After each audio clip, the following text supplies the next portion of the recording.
राम राज कर रहे हैं, उसमें संबुक की पढ़ाई लिखाई की जगह है? देखिए हम कहते हैं आज के क्योंकि दिन आपका सोसाइटी बहुत बैकवर्ड है, एजुकेशन कॉलेज मेरी यूनिवर्सिटी बात चाहिए। सुनो पहले।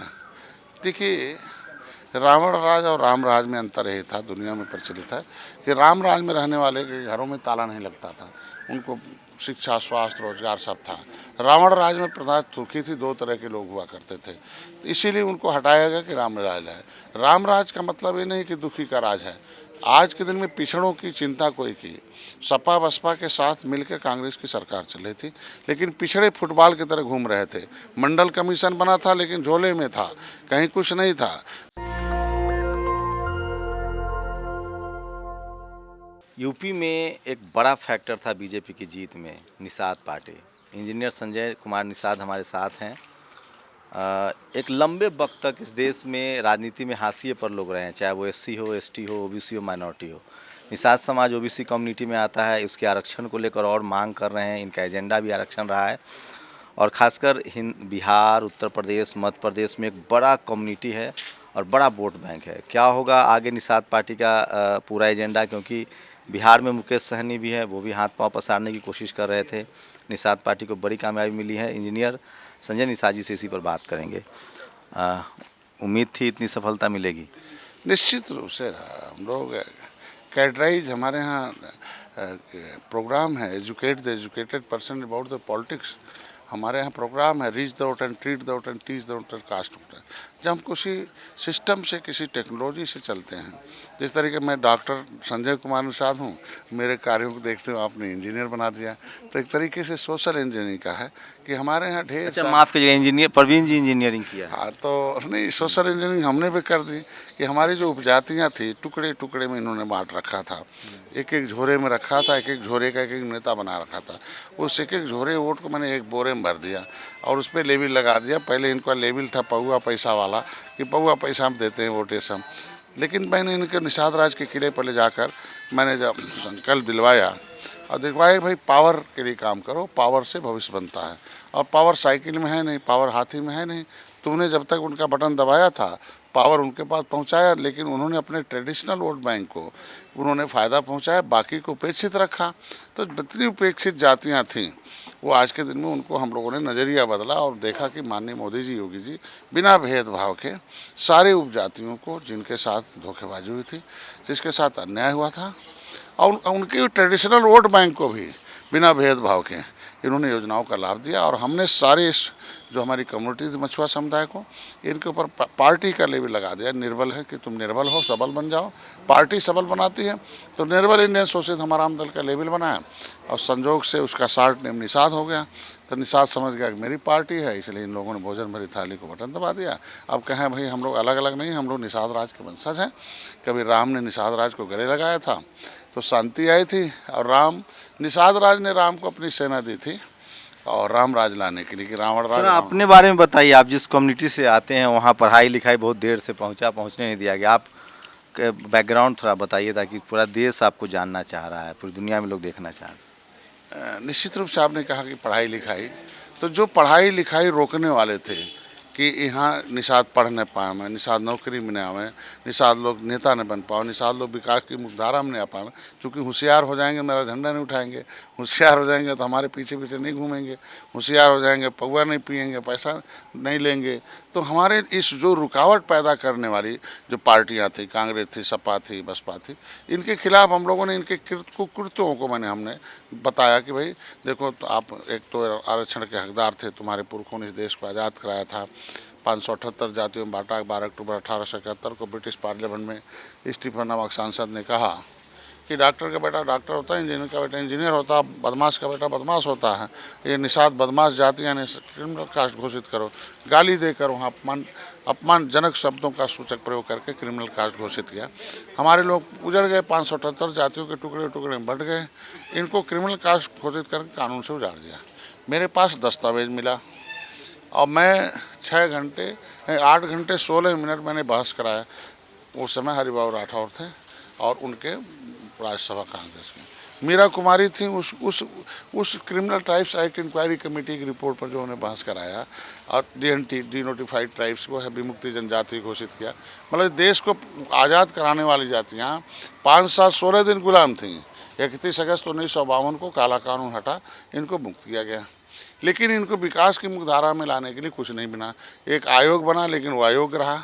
जैसे मैंने 8 घंटे 16 मिनट बहस कराया, तो इन विकास की मुख्यधारा में जोड़ने के बजाय कि भाई इनके लिए कानून बनना चाहिए, उसे रद्दी की टोकरी में डाल दिया।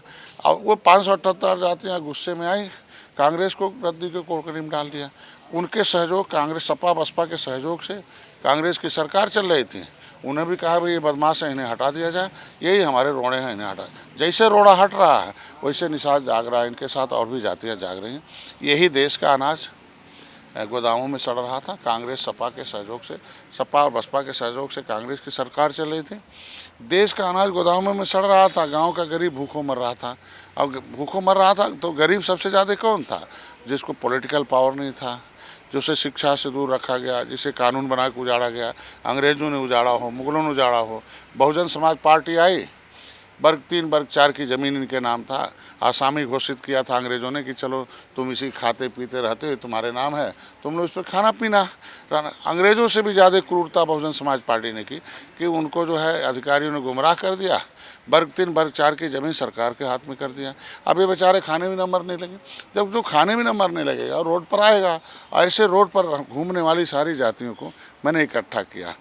आप कैसे डॉक्टर, मतलब आप अपने बारे में थोड़ा बताइए। देखो, मैं तो पेशे से चिकित्सक था और मैं इलेक्ट्रोपैथी डॉक्टर था। मैंने post graduate of diploma in electropathy मैंने स्वीडन से की। पेशे में जब आने के बाद देखा कि पिताजी क्या करते हैं? मेरे पिताजी मिलिट्री में थे, वो सूबेदार थे, मेजर थे। और उन्होंने हमारे पूर्वी पाकिस्तान, पश्चिम पाकिस्तान, चाइना, ये तीनों युद्ध जीता था। उन्होंने हमें समाज की लड़ाई के लिए छोड़ा। मैं तो आप कब लगा आपको कि राजनीति में आना है? मैं चिकित्सक था, देखा कि 70% रोगी के पास पैसा नहीं है, अभाव में दवाई लिखो। 20% ऐसे रोगी थे जो कहते थे कि भाई हमें बढ़िया दवाई लिखो। 10% ऐसे रोगी थे कहते बढ़िया अस्पताल बताओ। इसके मतलब किसी के पास पैसा था, जिसके पास पैसा था उसका बच्चा ठीक हो जाता था, जिसके पास पैसा नहीं होता था उसका बेटा तड़प के मर जाता था। तो ये संवेदनशील होता है, दुनिया में हमेशा गरीबी के प्रति संवेदनशील होते हैं। तो इसके लिए हम लोगों ने पता किया कि जो राजनीति के शिकार हैं वो सबल हैं, और जो राजनीति के हिस्सेदार हैं सबल हैं, जो राजनीति के शिकार हैं वो निर्बल हैं। तो ऐसी सारी जातियां जो राजनीति की शिकार थीं उनके बारे में मैंने पॉलिटिकली ट्रेंड किया कि भाई हिस्सेदार बनना है तो इधर आओ, शिकार बनना तो उधर चले जाओ। तो ये और भी जातियां सारी जो थी, सबसे ज़्यादा तो ये जो उपजातियाँ हमारी थीं, ये राजनीति में हिस्सेदारी के लिए हमारे पास आ गए। और फिर आज के दिन में धीरे धीरे इनको पार्टी बनाई। और जैसे इनको निषाद राज का किला दिखाया तो हमें भी दर्द हुआ कि भैया 1977 मतलब 37 बरस पहले इंदिरा गांधी ने उसके किले की खुदाई कराई, सारा खजाना लूट के कांग्रेस उठा ले गई। उसका उसमें मिला हुआ जो मेरा विरासत था, जो भी हमारी पहचान थी संस्कृति की, उसको कहीं म्यूजियम में रखना चाहिए था ना। इसके मतलब बहुत कुछ उसमें था। खुदाई कराई गई, 3 साल खुदाई हुई तो ज़रूर कुछ ना कुछ मिला होगा। तो सारे जो किले थे उसकी खुदाई के लिए म्यूजियम बनाए गए रखने। हमारे निषाद राज का जो किला खुदाई हुआ उसका कहीं पता नहीं है, खोजते रह गए। सपा से बाईपोल का चुनाव हुआ था, हम लोग गोरखपुर में भी थे, एक बड़ी जीत मिली थी परवीन जी को। उसका क्या ऐसी अनबन हो गई कि आप वहाँ से हट गए? देखो, 2017 में 2017 फरवरी 2014 को मैंने सीएम हाउस घेरवाया था अखिलेश जी के खिलाफ कि भाई आप गुमराह मत करो, हम लोग मझवार के हकदार, केवट मल्लाह मझवार हैं, अनुसूचित जात के हकदार हैं। ये राष्ट्रपति के द्वारा नोटिफिकेटेड है और नोटिफिकेशन में हम 1961 की जनगणना में हम 70 लाख थे। और आपके जो सेवादार जातियाँ थीं वो जो हम अंग्रेज़ों के क्रिमिनल का घोषित होने के नाते हम लोग लेने नहीं पाए। जो ले लिया वो हीरो हो गया। हमारी गिनती थी, हमारा नाम पिछड़ी जात में डाल दिया गया। तो मैं कहता हूँ सेंसस मैनुअल 1961 के आधार पर सारे चमार जाट और लेदरमैन की सारी उपजाति को मिलता है, तो मझवार की उपजाति को मिलना चाहिए। शेड्यूल कास्ट की कैटेगरी चाहते हैं? हम पहले से हम तो नोटिफिकेटेड हैं। अभी आरजीआई ओबीसी में तो ठीक है, आप 27% रिजर्वेशन है ओबीसी में। मेरी बात सुनो, पहले आरजीआई ने एक्सेप्ट कर लिया ना अभी 18 जनवरी 2022 को कि डॉक्टर संजय जो कहते हैं हमारे यहाँ नोटेड हैं, केवट मल्लाह मझवार हैं। मैं आऊँगा आरक्षण पर संजय जी, थोड़ा सा 5 मिनट और दीजिएगा। पहली बार चूँकि मैं बात कर रहा हूँ आपसे तो कम। क्या एजेंडा है? चूंकि शेड्यूल कास्ट में जाना निषाद समाज को वो तो एजेंडा है। पहले तो हो जाए कि क्यों अनबन हुआ सपा बसपा का। अच्छा अच्छा। हाँ, वो तो पूरा हो जाए। अच्छा, तो मैं इसकी लड़ाई लड़ता था। मैंने इसको कहा कि भाई हम पिछड़े में नहीं हैं, हमारा नाम निकालो उसमें से। हमारे शामिल करने की बात करते हैं। 2017 में अलग से लड़ गया, सपा बसपा हार गई, 4-4 और हमने 50,000 लोग।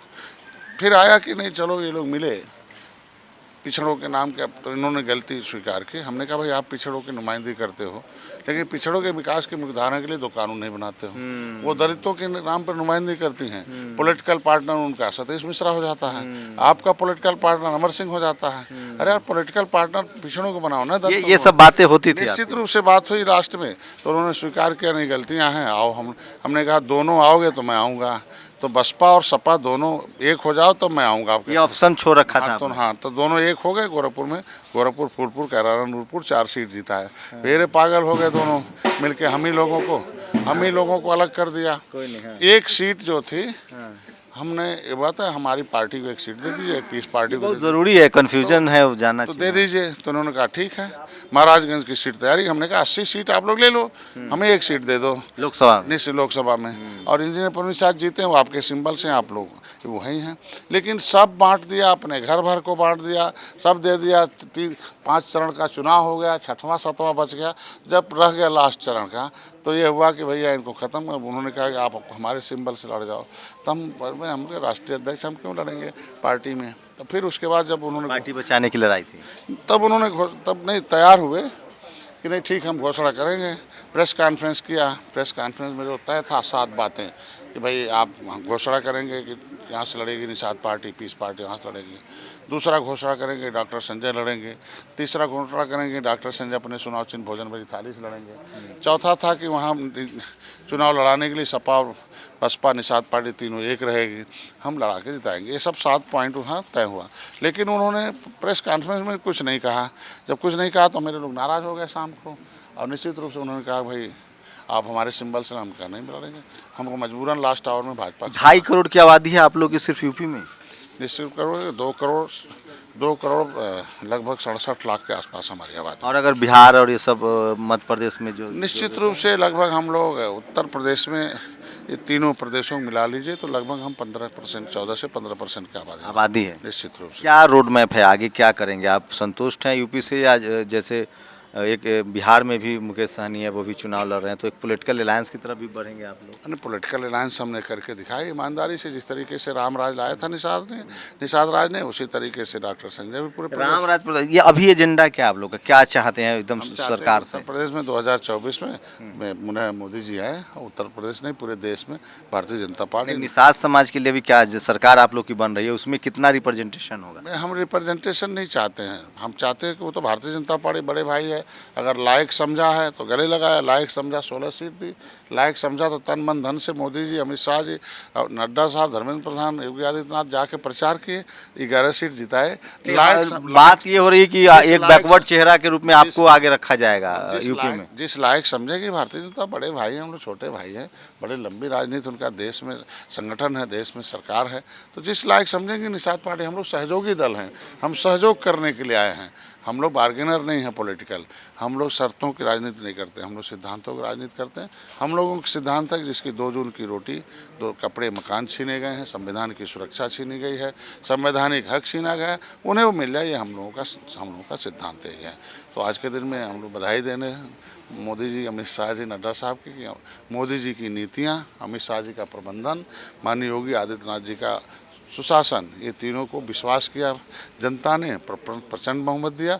और हम लोगों को भी प्रचार करने का अवसर मिला और अपने समाज को जोड़ने का अवसर मिला कि सारी उपजातियों ने मिलकर हमारे साथ साथ तेली बढ़ई लोहार कहार और भी जितनी उपेक्षित जातियां थीं, वो मुसलमान भी, क्योंकि उसके भी बेटे का इलाज मोदी ने कराया, उनका भी घर बनाया, उनको भी बिना भेदभाव के उनके खाते में पैसा दिया है, उनके घर में भी 2 महीने में 2 बार अनाज जा रहा है। तो जहाँ मुसलमान भी बटन दबा रहा, सारी जातियों ने दबाया, सारे वर्गों ने दबाया, इसलिए जीत हासिल हुई। उसे धन्यवाद देता हूँ।